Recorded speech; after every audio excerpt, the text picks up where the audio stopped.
She was standing in a flower shop, picking out roses for a wedding she wasn't sure she wanted. The black florist looked at her, eyes steady, and asked, "Do you even want the groom you ordered?" Her breath caught, because for the first time she realized she could change everything.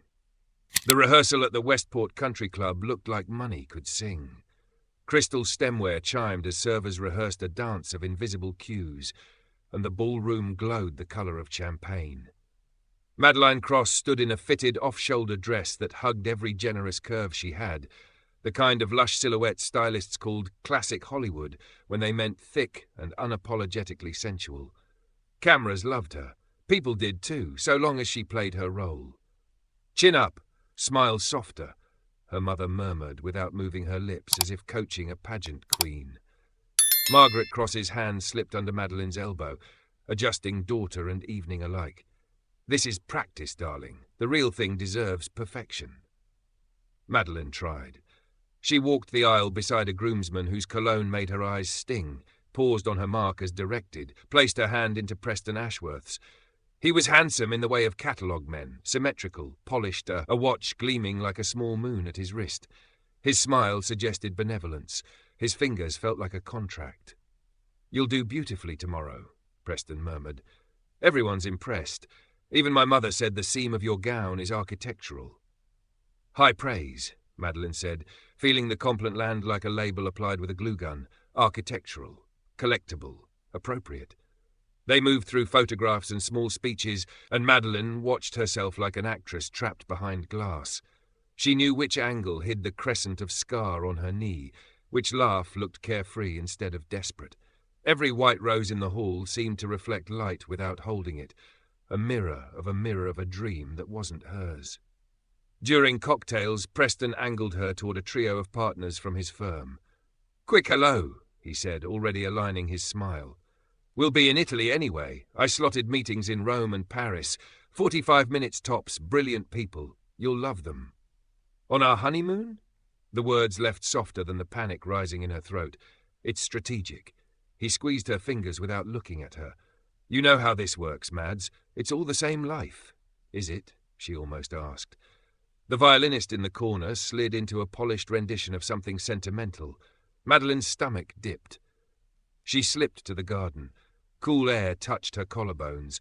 The night smelled like boxwood and the cold side of the ocean, and for a moment she let her shoulders relax. The lights from the ballroom made a pale river across the grass. Beyond it, Westport was a hush of trees and old money sleeping. "You're doing that thing with your mouth," said a voice behind her. Madeline turned to find Naomi Chen, her maid of honor, balancing 2 flutes of champagne. "The thing you do when you've swallowed a truth you can't digest." Madeline laughed without humor. "I'm fine." Naomi handed her a glass but didn't release it until their eyes met. "Are you?" "I don't know." The confession was a small detonation. "Do you ever look at Preston and me and not see love?" Naomi exhaled. "I see compatibility. I see a plan. Sometimes that is love, and sometimes it's paperwork." They stood in the quiet while the ballroom's golden hum pressed at their backs. Madeline sipped, set the glass on the stone railing, and pressed her fingers into her ribcage as if she could reset something from the outside. "I met the florist today," she said. "Darius. He asked me what makes me laugh. What colours make me feel confident. I didn't know what to say." Naomi's smile tilted. "Dangerous man, asking you questions no one else does. Or just an honest one." Her phone vibrated. A new message from an unknown number. "You don't owe me an answer. You don't owe anyone a performance." DB heat rose up her throat. Relief, gratitude, fear braided tight. She typed, "Thank you for earlier. I'm trying to be brave," then deleted it and wrote, "The roses are perfect," which was both true and cowardly. She didn't hit send. Back inside, Preston steered her into toasts. Her father praised diligence and legacy. Her mother praised taste and fortitude. Preston praised partnership. The word crowded her chest like a too-tight corset. On the drive home, Madeline watched the blur of streetlights, her reflection faint in the window. Full mouth, blue-black eyes, curves the dress sculpted like an oath. So much of her life had been spent proving her worth in rooms designed to weigh it. What if worth wasn't something proved but lived? She didn't sleep. At 5:30, the sky barely blushing, She slid into jeans and an oversized sweater and drove through empty streets to Ever After Florals. The sign was dark, but a rectangle of light glowed at the back of the shop like a secret held open. She hesitated only a heartbeat before knocking. Darius opened the door in a soft grey tee and work apron, curls flattened at one side, eyes warm with surprise. The scent of eucalyptus and damp stems flowed around him. "Madeline, shouldn't you be practicing perfection?" I needed air. Her voice shook. I needed truth. He stepped aside, and the shop gathered her like a forest. Buckets of dahlias shouldered beside garden roses, frilled ranunculus like silk spun into breath. Nothing here looked like a checklist. Everything looked alive. Darius set a mug of tea on the counter. "Want to tell me what you're running from?" "I'm not running," she said, then winced. "I might be speed walking." He chuckled, then let silence expand until it felt like permission. Madeline wrapped her palms around the heat of the mug and stared at the inked names on the day's order board. So many brides. So many stories. How many were honest? "He scheduled business meetings on our honeymoon," she said finally. "It shouldn't be a big deal. It's just networking. It's what we do. But something in me," she tapped her sternum, "something here keeps saying no." "What does your yes sound like?" Darius asked. Tears pricked. "I don't know. I've spent so long saying the right things I forgot the sound of my own voice." He nodded as if he recognized the terrain. "There's a grief to that. The life you built to be applauded doesn't always make space for you." Madeline set the tea down. "If I call it off, I hurt people I love. I make a spectacle. My mother will look at me like I've set our name on fire. And if you don't, I hurt myself." The words were soft and merciless. Quietly, professionally, forever. Darius's gaze held hers. "When my parents hit 40 years, we threw them a backyard party. My father gave a toast and said, 'Every morning I wake up and choose her again.' He didn't say, 'I keep the calendar aligned.' He said, 'Choose.'" He lowered his voice. "Don't promise to choose something you already know you can't. Everyone will think I'm dramatic. People always accuse you of drama when your boundary inconveniences them."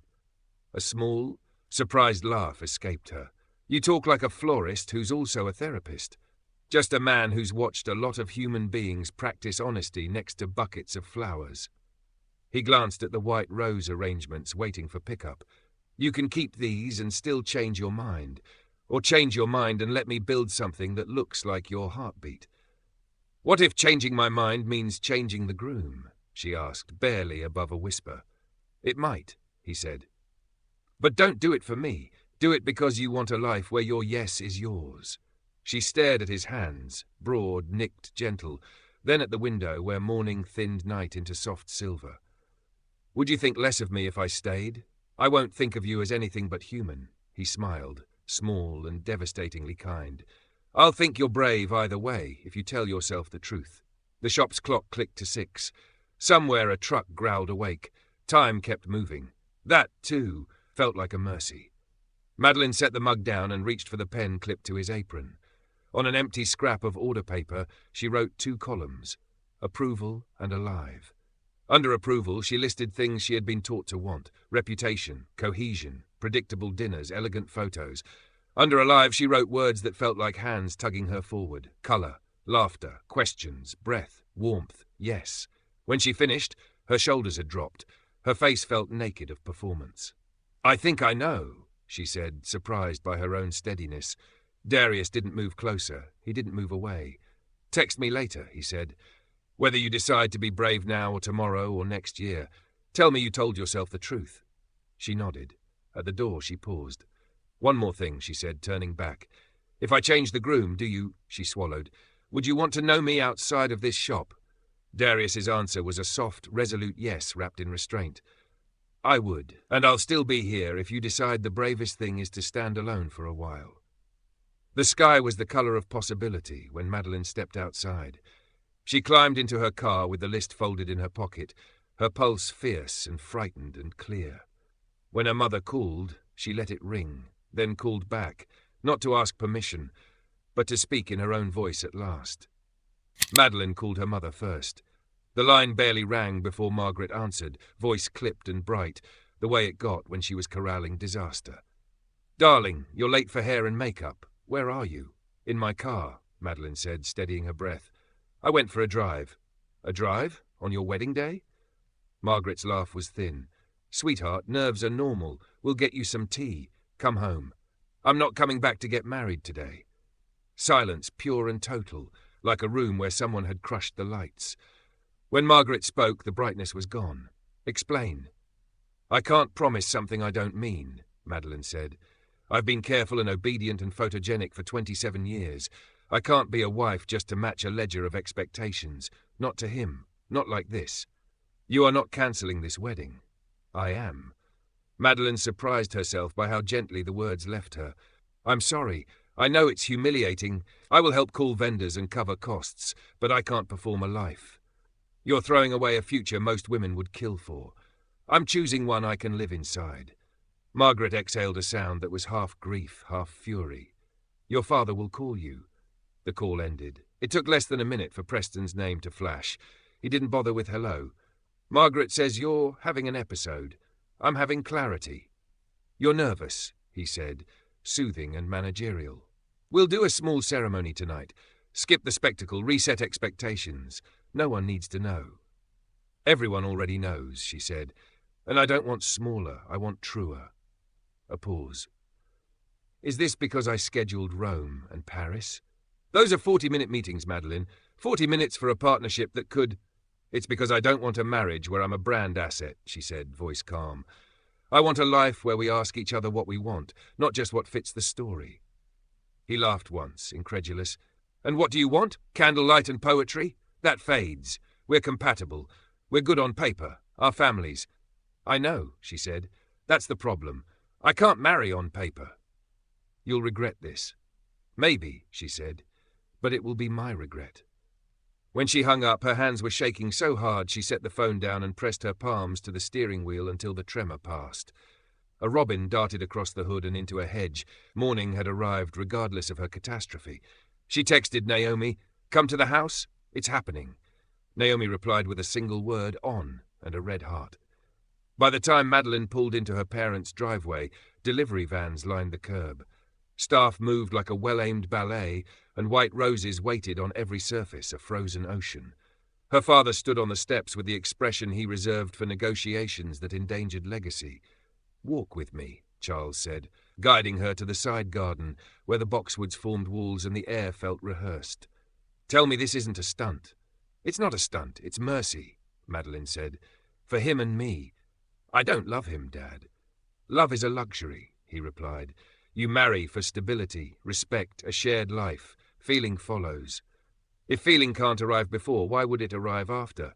She surprised herself with the heat in her voice. "I'm thick and loud and too much for half the rooms we walk into, and you're proud of me when I shrink myself into a dress that makes rich people nod. I won't shrink inside my marriage." He flinched, not at her body but at the word shrink, the admission of it. "We raised you to survive." "You did," she said softly. "Now I want to live." The front door opened. Margaret stood framed by hydrangeas, beautiful and severe in a silk robe. For a heartbeat, Madeline saw not an adversary but a woman who had made every correct choice and then mistaken the applause for joy. "We'll manage the calls," Margaret said, voice controlled through sheer will. "You will draft a statement. Illness in the family. You will not say cold feet. You will not say no love." "I'm going to say the truth," Madeline answered, "that I wasn't ready to marry, that it's my decision, that Preston deserves a partner who is excited to be his wife." Margaret's mouth opened, then closed. Colour climbed her neck. She looked at Charles as if for reinforcement and found none. Her eyes returned to her daughter's face and, for the smallest moment, softened. "People will talk. They always do," Madeline said. "They can say I disappointed them. I won't say I disappeared myself." Naomi arrived like a good storm, hugging Madeline so tightly her bones reset. "Okay," she said briskly, turning to Margaret with an empathy that didn't cede ground. "I'll phone the photographer, the quartet, hair and makeup. I'll manage guest communication for our side. Mrs. Cross, if you handle your friends, we can prevent a stampede." "We are not preventing a stampede," Margaret said, brittle. "We are surviving one." "We're repurposing it," Madeline said, heart pounding with a new idea. "The food, the flowers, can we send them to the oncology ward, the women's shelter? Make this day useful." Something like surprise flickered in Margaret's eyes. That would be better than waste. Naomi squeezed Madeline's shoulder. I'll call St. Bridget's shelter. Phone calls began, some shocked, some kind, some performatively consoling. Madeline texted Darius, fingers hovering at the precipice of confession. I told the truth, she wrote. His reply arrived fast. Proud of you. Need anything practical? Buckets, transport, hands? Hands, she typed, and whatever you do when chaos needs gentleness. He came. Not with speeches, not with sweeping gestures, but with vans and volunteers and floral knives, with a quiet plan that turned catastrophe into movement. In the foyer, he met her eyes only long enough to nod, then bent to the work, breaking down towering centerpieces into dozens of small carryable arrangements, clustering herbs with roses so the bouquets smelled like kitchens and gardens instead of banquets, showing teenagers from Naomi's photo club how to condition stems without bruising them. Take these to the hospice first, he told a volunteer, voice low, pointing to a cart of pale peonies. Then the shelter. Save the sunflowers for last. They're loud, and some rooms need loud. Madeline watched him, something inside her unknotting the longer he moved through her childhood home. He occupied space without claiming it, made beauty without demanding audience. When she brought him water, his fingers grazed hers, brief and grounding. You okay? He asked. No, she said, and yes. She gestured to bright, living chaos. This feels like air. Good, he said. Keep breathing. By noon, the house was stripped of its performance and left with bones, oak floors, family photos, a staircase that had carried her up and down through half a life. Preston came once, with his mother in a frosted shell of composure, to retrieve cufflinks and dignity. He looked at Madeline without touching her. You'll regret this, he said again, softer this time, as if to himself. I hope not, she answered, as gently. I hope you won't either. When the vans rolled out with the last of the bouquets, Margaret stood at the threshold as if staring at a shoreline that had moved. The shelter coordinator cried, she murmured, phone still in her hand. Someone sent a photo. A little girl holding a bouquet bigger than her head. That's good. Madeline said, her voice unsteadiest on girl.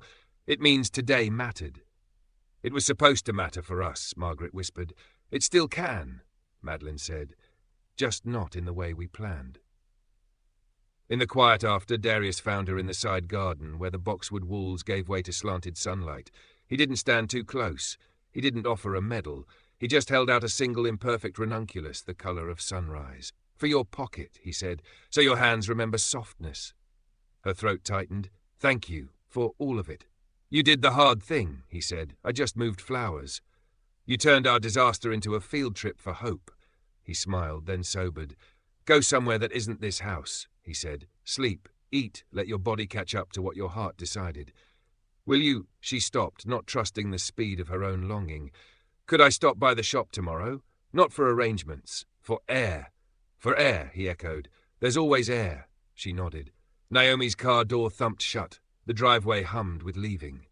Inside, her father paced in measured ovals, recalculating. Her mother sat on the bottom stair, phone face down, staring at the curve of banister like a question mark.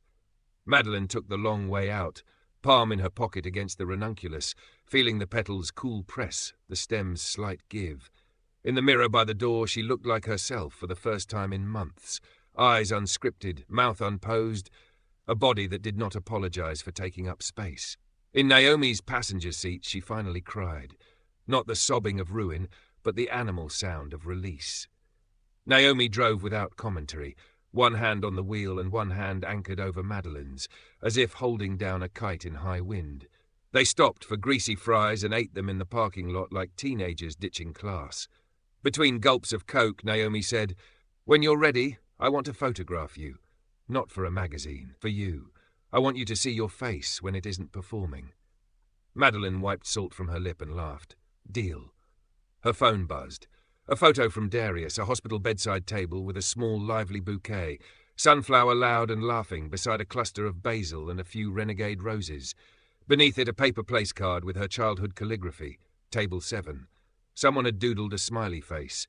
Told the truth. She texted him again, as if to fix it in the historical record of the day. And the day answered, he wrote back. Rest. Tomorrow we'll talk colours. Madeline woke with salt on her lips from last night's fries, and the strange, buoyant ache of a body that had been carrying something heavy and suddenly set it down. The house was quiet. No flurry of stylists, no mother orchestrating clouds, and for the first time in months, she didn't brace before her feet hit the floor. She dressed in a black knit dress that hugged her generous hips and waist the way a palm cups water, pulled on white sneakers like a small rebellion, and drove without telling anyone where she was going. Ever after florals breathed her in. Buckets lined the floor like bright punctuation, petals everywhere like confetti from a parade she hadn't planned but might have needed. Darius was at the back table in a soft shirt and apron, binding herbs to blush dahlias with brown twine. He glanced up. The hello in his eyes landed before the word. "You slept?" he asked. "I crashed," she said, feeling the words settle through her like an anchor. "How'd the deliveries go?"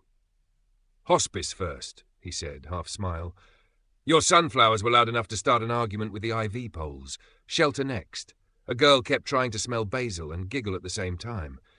It's impossible to giggle and inhale correctly. She almost passed out laughing." Madeline laughed, the sound scooping light into her chest. "Thank you. I was afraid I'd wake up and it would feel like a ruin. It doesn't." "That's because you built something," he said simply. "Ruin is when we stop at the break." She took in the room, the stacks of ribbon, the wet rings on the wood, the way colour refused to apologize. "Show me how to make something that isn't white." "You're the client," he said, mock solemn, then nudged an empty vase toward her. "Close your eyes." She did. He moved around her. She felt the brush of air, the sigh of stems sliding free. "Tell me what you smell." "Green, peppery, like a kitchen," she said. "Basil." Another pause. "Now? Sweet. And old, like old-fashioned candy." "Stock," a moment later. "Now?" She inhaled. A note of citrus, a bite of cold. "Something that makes my teeth feel awake." His voice was low, amused. "Open your eyes." In the vase, he'd laid a base of herbs. Basil, mint, geranium, then handed her coral ranunculus and apricot roses that made her mouth water. No white anywhere. Her fingers trembled as she placed the first flower. It felt indecently intimate to choose a colour because she liked it. "Trust your hand," Darius murmured. "It remembers even when your mouth forgets." She worked slowly, listening for a yes that was hers.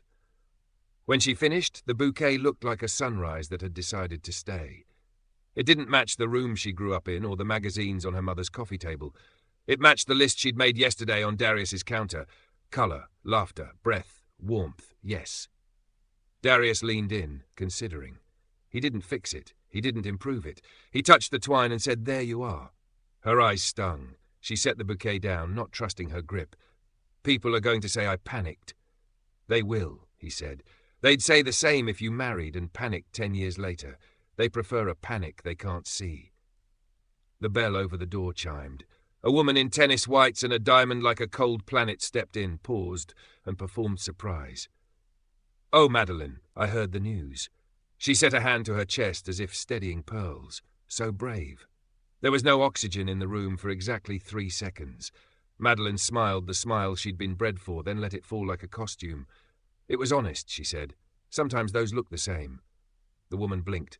Her gaze flitted to Darius, to the table, to the riot of not white. "Well, best to focus on philanthropy, I always say." She plucked a pre-made bouquet without asking and set down a black card like a scepter. "Send this to the club. No rush." Darius wrapped it with expressionless grace. When the door closed again, Madeline let out a breath she didn't know she'd trapped. "I hate how my throat tries to perform even when the rest of me refuses." "That's muscle memory," he said. "It will unlearn. Do you ever wish you performed more? For safety?" "I tried," he said, mouth crooked. "I married someone who liked the version of me who wasn't tired, who didn't bring home leaves in his hair. We were young, we curated. Curation turns into hiding faster than people expect." "Are you divorced?" 3 years, he said. "We have a kid." He watched her carefully, not apologetic, not defensive. "June, 9. Reads seed catalogues for fun and paints feelings as colours. Wednesdays and weekends with me. Her mother's good to her. We became better parents when we stopped pretending to be good partners." Madeline's stomach did a complicated little dance, fear and relief, and something that felt like hope sticking its head up like a curious fox. "I don't know a lot about kids," she said. I know a lot about menus and table cards and what to wear to be taken seriously in a boardroom. I can bake a fierce lemon cake. I can't braid. June will teach you if she decides you're worth teaching, he said, eyes brightening at his daughter's name in the air as if he'd opened a window. And braids are just repeated patterns. You'll be fine. What about you? She asked. Do you want... She gestured vaguely at the air. A thing with me? Yes, he said, without ceremony, and I won't be the reason you broke an engagement. He held up a palm, patient, steady. You did that yesterday. If we do anything, it'll be because you're done performing, not because you need a rebound audience. She nodded. The relief that followed felt like a warm towel laid over a bruise. Thank you, she said, for the boundary and the yes. They loaded the last of the repurposed arrangements for an afternoon run to a women's transitional home across town.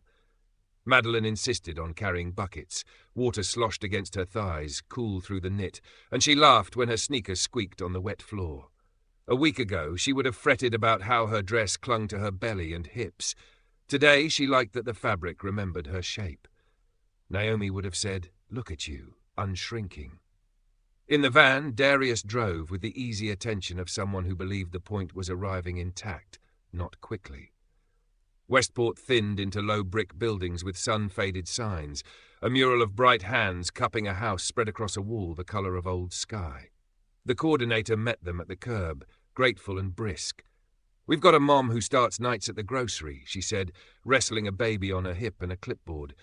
"She'll cry if she smells basil. Grew up in her grandmother's kitchen." They set the herbs aside for the kitchen table.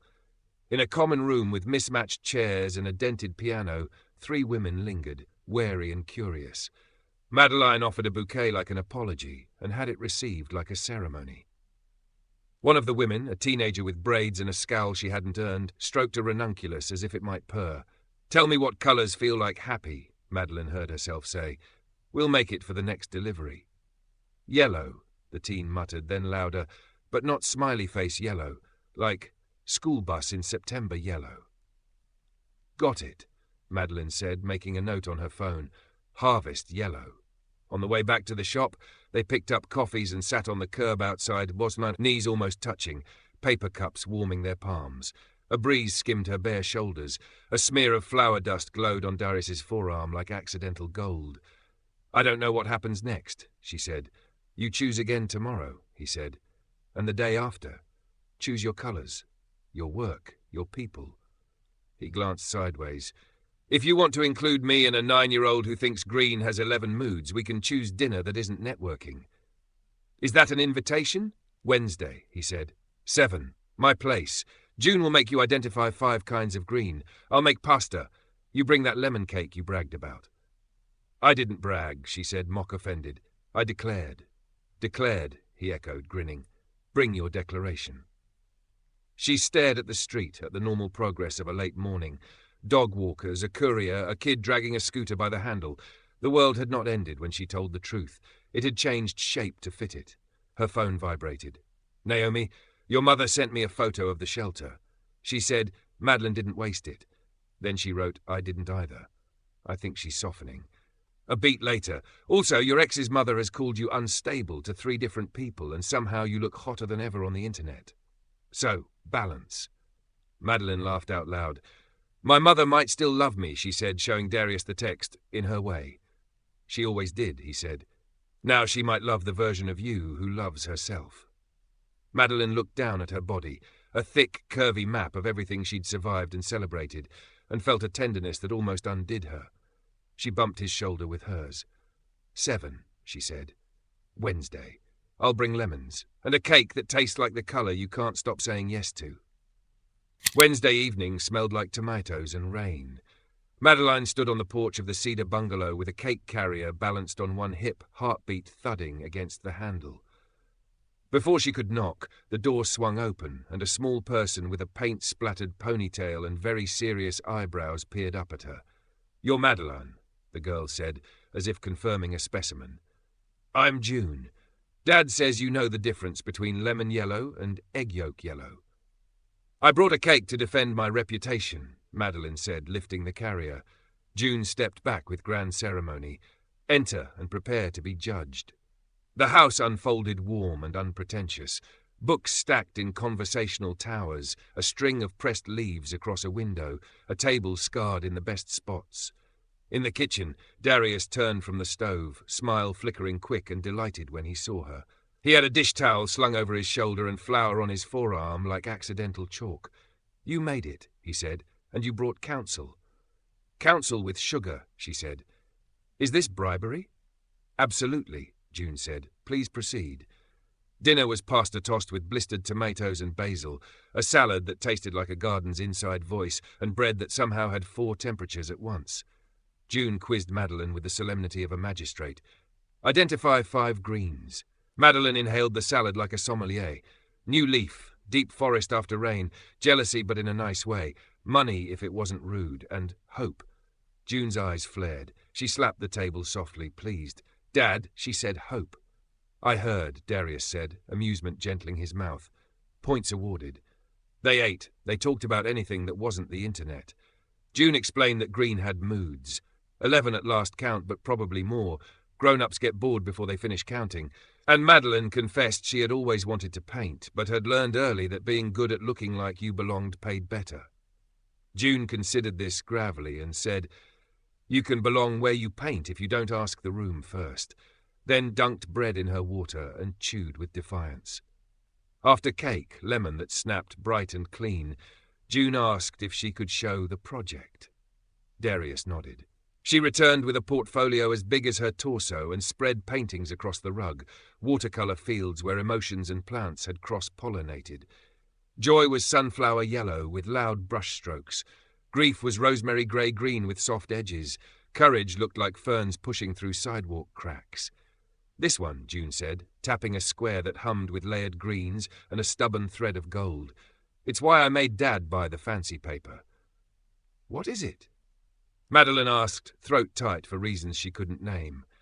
"Being honest," June said without looking up, "it feels noisy and quiet at the same time." Later, after June brushed her teeth and executed a long negotiation about bedtime reading, 3 pages plus a footnote, Darius decreed. June argued footnotes were a human right. The house sank into that specific hush of a child in another room. Darius collected plates while Madeline dried, their shoulders knocking gently, the choreography easy as breath. "She likes you," he said, as if reporting weather. "She's terrifying," Madeline said, smiling, "in the way that truth is." He leaned on the counter, flower ghost still on his forearm. "You okay being here?" "No script, no public." "I keep checking for cameras," she admitted. "Then I remember I'm allowed to have a life that doesn't need photographs to exist." He watched her for a beat that felt like a held note. "We can keep this small," he said. "Slow. Not because you can't handle more. Because you deserve to know every layer before you decide you want them."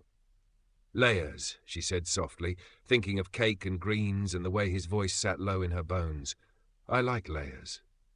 When she left, June barreled out in socked feet with a folded sheet of paper. "For you," she announced.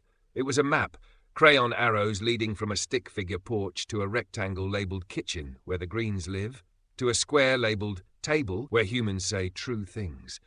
In the top corner, June had drawn a lemon with a crown. "She deemed you a monarch," Darius said, mock solemn at the door. "Finally," Madeline said, "recognition." He touched her wrist, brief and steady. "Text when you're home." She did. His reply arrived, "Good night. Thank you for bringing the colour that tastes like yes." The next morning, Westport cracked open like a rumour. Her phone carried the expected, a handful of messages calling her brave, more calling her impulsive, 2 calling her unstable, 1 anonymous voicemail hissing the words gold digger as if they could be venom. The shelter sent a photo of a girl at a folding table, nose buried in basil, eyes closed in something that looked like prayer. Naomi texted the screenshot of a Facebook thread where Preston's mother had typed "so disappointed" 6 times. Beneath it, 3 women from Madeline's high school wrote, "Wish I'd had your courage." Her mother's text arrived while she was staring at the ceiling. Lunch, garden, noon. No punctuation beyond the period, which in Margaret Cross's grammar meant both surrender and battle. The roses were showing off when Madeline walked the gravel path, blooms like light bulbs in seconds before dusk. Margaret had a sun hat on and clippers in hand, every gesture exact. For a moment they just breathed the same air. "I don't know how to do this," Margaret said finally, not looking up. "Be a mother whose daughter does not do what the room requires." "I don't know how to be a daughter who keeps asking the room first," Madeline said. A bird shot between hedges, an arrow of decision. Margaret snipped a spent bloom and cupped it in her palm. "I was engaged before your father," she said, to the bush instead of to Madeline. "A composer who wrote pieces that didn't sell and laughed too loudly at dinner. He loved me like I was not a portfolio." "I married your father because my parents said I would get tired of being adored by hunger." Madeline's breath caught. "I never knew that." "I unlearned it," Margaret said, mouth tightening, "on purpose, to stay. I'm not unhappy," she added quickly, then relented. "I'm not always happy. Both can be true." She faced her daughter at last. "Is the florist serious?" "He's a person," Madeline said, "not a correction." She swallowed, found her line. "He didn't change the groom. He asked if I knew I could." Margaret's eyes did something long and difficult. She reached into her apron pocket and pulled out an envelope, tabloid prints from the shelter, a little girl holding a bouquet bigger than her face. "I said yes to the marigolds you suggested," she said quietly. "They're vulgar and perfect. The women preferred them to the white roses." "Because they're loud," Madeline said. "Some rooms need loud." Margaret went back to clipping. "Sunday supper," she said as if pronouncing sentence. 6. You may bring a guest." She delivered the last with her hat brim angled down, but Madeline saw it anyway, the tremor of risk. A door, opening. At the upscale market that afternoon, Madeline reached for strawberries and instead collided with a wall of polished judgment in the shape of Preston and his mother. His jaw was tight. Her mouth was a blade. "Madeline," Preston said, voice set to reasonable, "we should talk." "We are talking," she said, setting her strawberries in the cart. "Hi, Mrs. Ashworth." His mother gave a smile like a business card. "We're praying for you," she said, which wasn't a promise so much as a branding exercise. "Thank you," Madeline said, and meant it in a way that startled her. "You embarrassed a lot of people," Preston said softly, anger shoved into courtesy's clothes. "A text would have—" "I didn't embarrass you," she said. "I protected you. I would have made a terrible partner for the life you want. You deserve a wife who wants to network in Rome." "And you deserve a husband who wants to paint in his kitchen," his mother said, as if the word kitchen were indecent. "No," Madeline said, and felt the ground align under her feet. "I deserve a life that tells the truth. Husband optional." "Madeline," called a voice from the door. Darius trotted in, holding a small denim jacket like a flag. June skidded after him, socks slouching inside slip-ons. "You left this in the van." June clocked the Ashworths instantly, the way children sense weather. "I like your earrings," she told Preston's mother with deliberate politeness, then turned to Madeline and added, far less politely, "I hate how some grown-ups talk like they're reading from a broken robot." "June," Darius said mildly.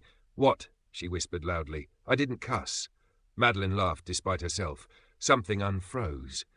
She took the jacket, brushed her fingers against Darius's, let her hand rest one heartbeat longer than necessary.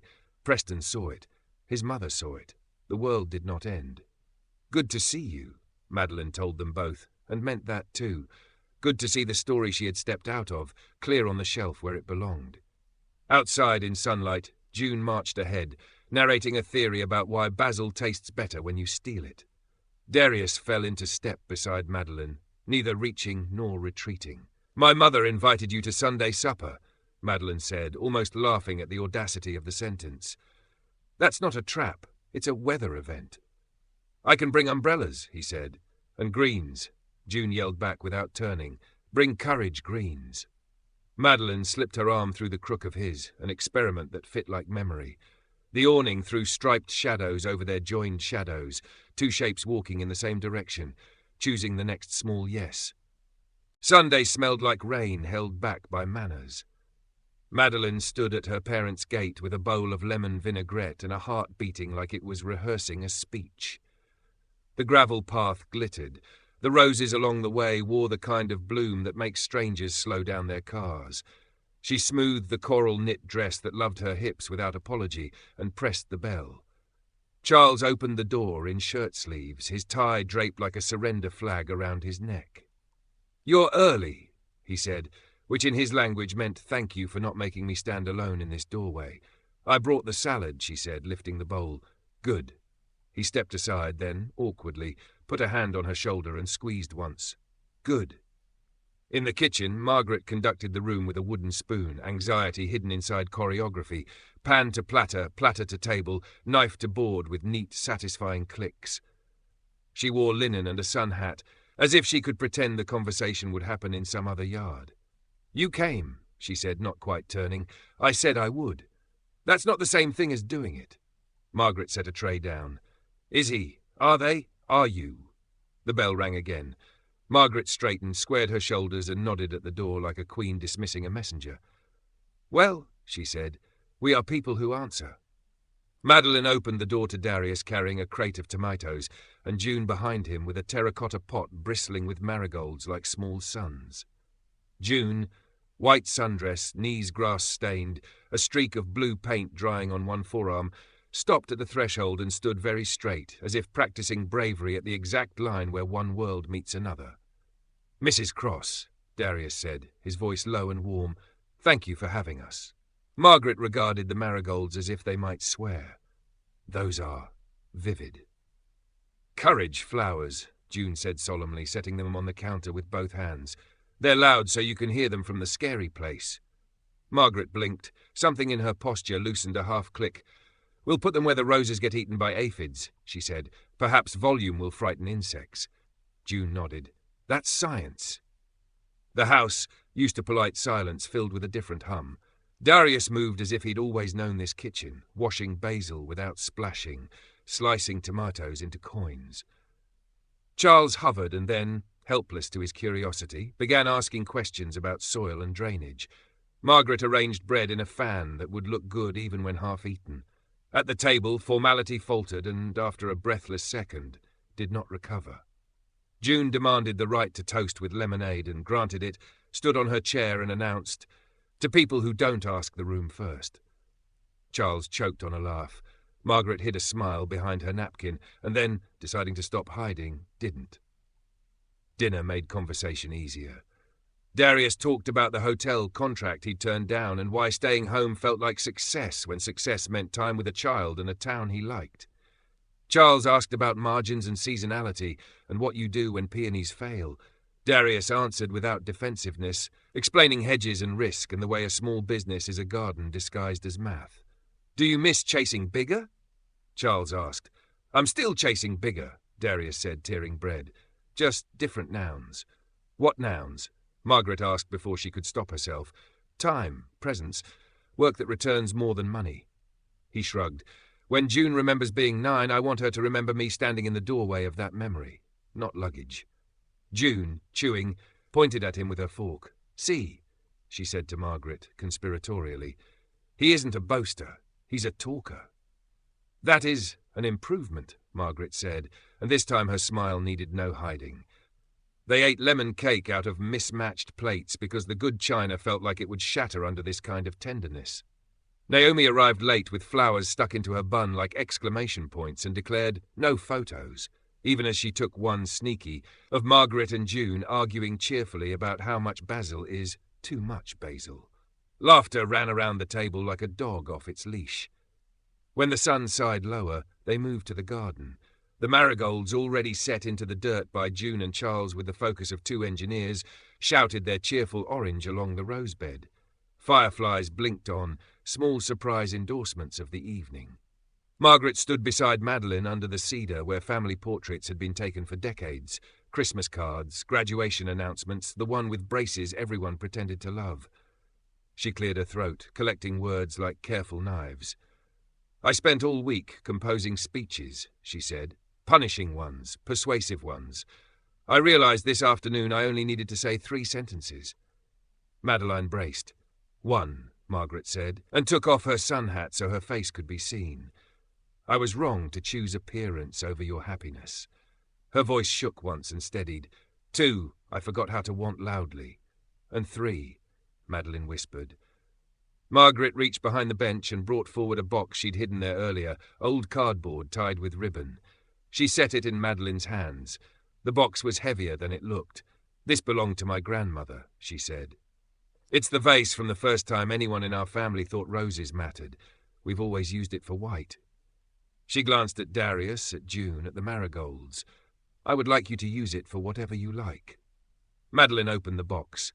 Inside, wrapped in tissue that sighed, sat a crystal vase any appraiser would call important and any florist would call a canvas. Tears blurred its edges. "Are you sure?" she asked, already clutching it. "I'm tired," Margaret said, almost laughing at the audacity of the truth. "Of carrying a life that looks like a brochure.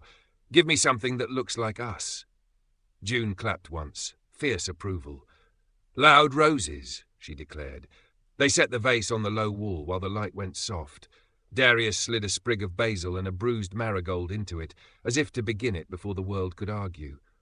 Charles, who had been suspicious of orange in all contexts but traffic cones, reached into a bucket and added a stem of coral ranunculus with the expression of a man loosening his tie at last.